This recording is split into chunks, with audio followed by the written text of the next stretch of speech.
We have had 46 presidents in American history. It started in 1789 when George Washington stood on the balcony of Federal Hall on Wall Street in New York City and said his presidential oath. Since then, we've had 45 other presidents who have followed in his footsteps and taken the oath of office, and they've executed their duties as the President of the United States to the best of their ability. Since Georgie Boy, we've had a plethora of old men running our country. And I say old because the two youngest presidents that we've had were age 42 and 43. No offense to anyone in their 40s though, I just still see them as old men. But what if I told you that we have had a woman president before?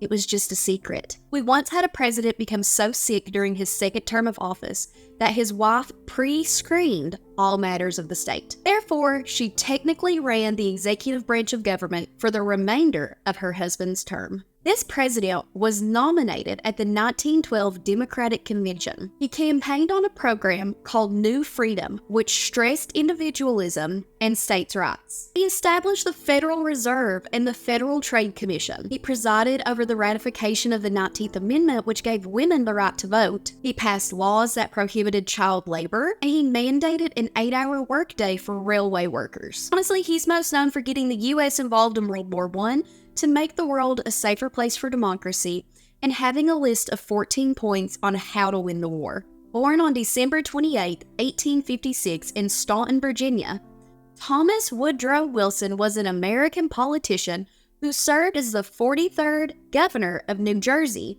and the 28th president of the United States. Woodrow Wilson began his presidential term in 1913. Wilson attended Princeton and the University of Virginia Law School, and he went on to earn a doctorate at Johns Hopkins University before he started an academic career. In 1885, he married his first wife, Ellen Louise Axon. Wilson advanced quickly as a conservative professor of political science and later became the president of Princeton. His reputation led some conservative Democrats to believe he had good potential to one day be the President of the United States. But to dip their toes in the water first, they convinced him to run for governor of New Jersey in 1910. While campaigning, he asserted independence from the conservatives and those who nominated him. Then he endorsed a progressive platform while being governor. Wilson was nominated for president at the 1912 Democratic Convention, and like I mentioned earlier, he ran on a platform called the New Freedom, which stressed individualism and states' rights. He won 42% of the popular vote,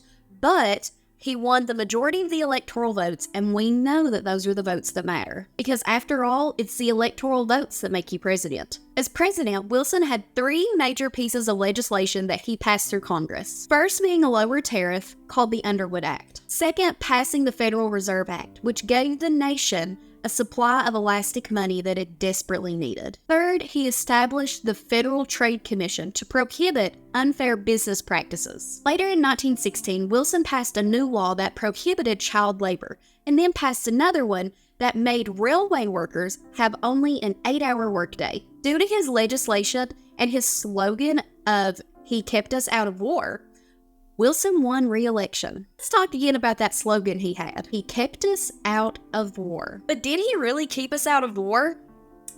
Yeah, no, not really. On April 2nd, 1917, Wilson asked Congress to declare war on Germany. Fortunately, however, a massive American effort in the war tipped the balance in favor of the Allies. Wilson then decided to go before Congress and present a list of reasons on how he believes that America could help the Allies win the war. And this is famously known as Wilson's 14 points. After the Germans signed the armistice on November 11th, Wilson went to Paris to try to build an everlasting peace. He later presented the Versailles Treaty to Congress, which contained the Covenant of the League of Nations, and asked them, "Do we reject it and break the heart of the world?" Oof. Toxic manipulation at its finest, y'all. But the election of 1918 had shifted the balance of Congress in favor of the Republicans, which, remember, Wilson was not a Republican, and therefore, the Versailles Treaty failed the Senate by 7 votes. Wilson's health started to deteriorate greatly, and against the warnings of his doctors, Wilson made a national tour to mobilize public sentiment for the treaty to try to pass it again. But exhausted and weak, Wilson suffered a stroke and nearly died. He was tenderly nursed and cared for by his second wife, and thanks to her, He was able to finish his term in 1921, and he lived on until 1924. Thanks to his wife, all matters of the state were pre-screened and decisions were made by her, which left the executive branch of government in the hands of Mrs. Edith Wilson. Edith Balling Wilson was born in Wytheville, Virginia in 1872. She was the 7th child of 11 born into a prominent Virginia family. Edith was a direct descendant of the first European settlers that arrived on the Powhatan land, which later became known as Virginia. Actually, Edith claimed to be a direct descendant of the daughter of the Powhatan chief, Pocahontas. A portrait of Pocahontas hangs in the Edith bedroom at the South Street House, along with a vast collection of Pocahontas items that were collected by Edith all throughout her life. When she was 24, she married a wealthy jeweler from Washington, D.C. named Norman Galt. However, Galt died in 1908, about 12 years into their marriage, but Edith maintained ownership of her late husband's business and made herself a prominent spot in the Washington social elite. Due to her social status, in 1915, she found herself crossing paths with the current president, who was also a bachelor. Wilson's previous wife, Ellen, had died in 1914, leaving Wilson a single widow. Whether or not he was ready to move on, it didn't matter, because when he met Edith, he was absolutely smitten by her. The pair quickly and quietly fell in love. They had a small private wedding ceremony on December 18, 1915. Edith and Woodrow Wilson's relationship was defined as much by their devotion to one another as it was to their intellectual connection. They were both very intelligent and educated. During their courtship, Wilson sent Edith daily detailed updates on policy issues and waited for her notes and commentary with each reply. Actually, it was rumored that some of Wilson's advisors knew just how powerful Edith was. Edith's role in her husband's presidency ultimately became her legacy and what she is best remembered for today. Woodrow Wilson's health started to fail him in September 1919. He ended up having a stroke that left him partly paralyzed. Edith was his constant attendant as she took over many routine duties and details of the government. It's important to know, though, that she did not initiate any programs and she did not make any major decisions. She did not try to take control of the executive branch. Instead, what she did do was select the matters that needed the president's attention, and she let everything else go to the heads of the departments or go off into the void. Woodrow Wilson suffered his second stroke later on in 1919, and it was then that Edith took the role of gatekeeper to the Oval Office. She was insistent that the state of her husband remained a secret. She kept his condition secret from even his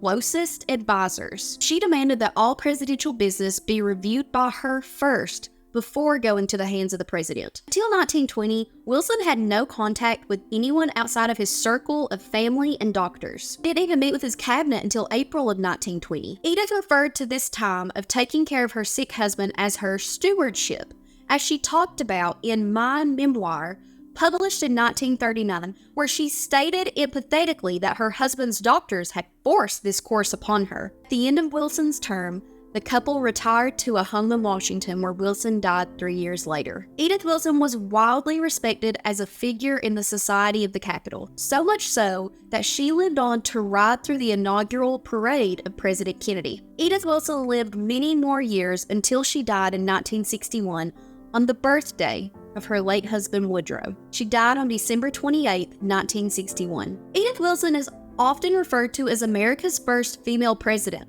but really all she did was just take care of her husband when he needed her the most. She was incredibly smart and she enjoyed challenging her brain, and that's one of the reasons why Woodrow fell in love with her. While Woodrow was down for the count, Edith did what she had to do to make sure her husband remained president. So she took matters into her own hands. She made sure that all matters that could be handled by someone else went to those people. And all matters that needed the attention of the president, she did pass on to Woodrow, but she helped take care of those matters. If you learned something new or enjoyed this story, leave a comment, like the video, and subscribe to my channel. Maybe one day, I'll be the first real female president.